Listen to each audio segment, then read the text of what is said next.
Alors cette méthode, elle est très simple. C'est le fait de commencer par un prix beaucoup trop haut en situation de vente ou beaucoup trop bas en situation d'achat pour changer la perception de ce qui est acceptable ou non. Par exemple, je vais vous dire que je suis prêt à payer 20 000 € votre logiciel alors que vous m'avez annoncé un prix de 30 000 €. Je crée une distance très forte pour vous dissuader de me faire une contre-proposition qui est trop faible. En proposant quelque chose d'extrême comme ça va ancrer cette valeur et vous allez réfléchir en proportion de cette valeur. Et c'est tout le sens de la méthode qui porte le nom méthode Ackerman. C'est un ancien négociateur du FBI.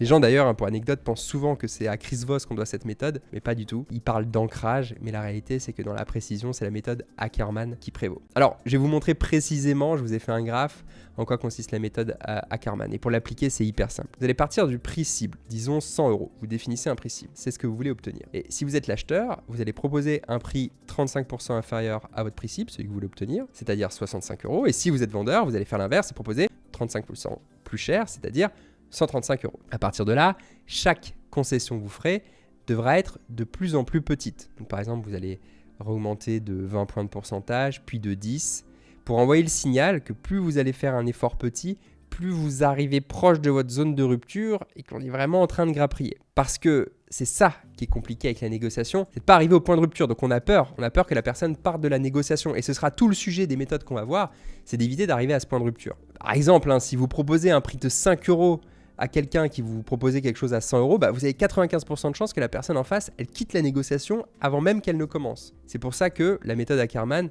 elle a permis de définir ces seuils à 35% en évitant un maximum ce point de non-retour.